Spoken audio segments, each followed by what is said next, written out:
स्वप्न नाटक से जागो।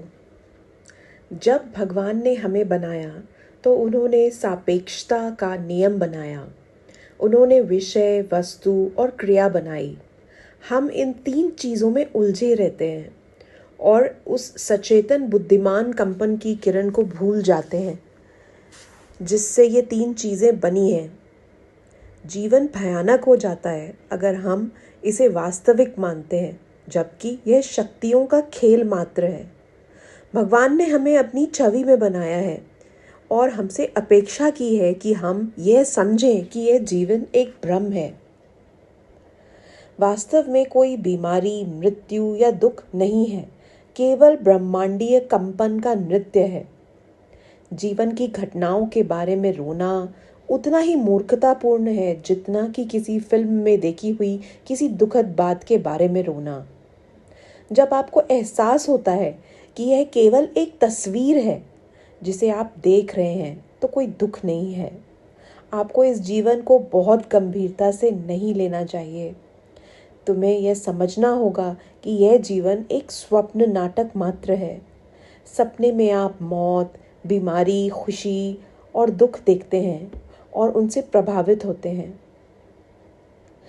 जब आप सपने से जागते हैं तो आप जानते हैं कि सभी चीज़ें सिर्फ एक सपना थी। जब आप किसी बुरे सपने से जागते हैं तभी आप उस पर हंस सकते हैं, लेकिन आपको यह केवल ध्यान के माध्यम से सीखना होगा, न कि किताबें पढ़कर या सिद्धांत बनाकर। भगवान हमें एक ब्रह्मांड का सुझाव दे रहे हैं और हम उस विचार से छुटकारा नहीं पा सकते क्योंकि यह बहुत शक्तिशाली है। भगवान हमारे माध्यम से सपने देख रहे हैं। जब आपका विचार इतना ऊंचा हो जाता है कि वह भगवान के विचार के साथ तालमेल बिठा लेता है, तब आप यह महसूस कर पाएंगे कि यह जीवन एक सपना मात्र है। आपको सबसे पहले अपनी चेतना को भगवान के स्तर तक उठाना होगा। सभी आध्यात्मिक साधकों का लक्ष्य गतिविधि के साथ संतुलित ध्यान होना चाहिए, क्योंकि ब्रह्मांडीय स्वप्न से मुक्ति पाने का यही एकमात्र उपाय है। सिर्फ यही। अज्ञानता की जेल से मुक्ति का प्रश्न आपको स्वयं ईश्वर के साथ सीधे ही सुलझाना होगा। दोस्तों, ये लाइंस श्री परमहंस योगानंद जी की हैं, जो मुझे बहुत ही प्रभावित करती हैं। जब भी हम ध्यान में बैठते हैं तो विचार तो दौड़ते ही हैं, विचार तो चलेंगे ही, क्योंकि माइंड है, वो माइंड का नेचर है। किंतु हमें उन विचारों को सिर्फ एक दृष्टा मात्र बनकर देखना है, सिर्फ दृष्टा, क्योंकि वो असलियत नहीं है। वो पास हो जाता है, ठीक एक मूवी के सीन की तरह।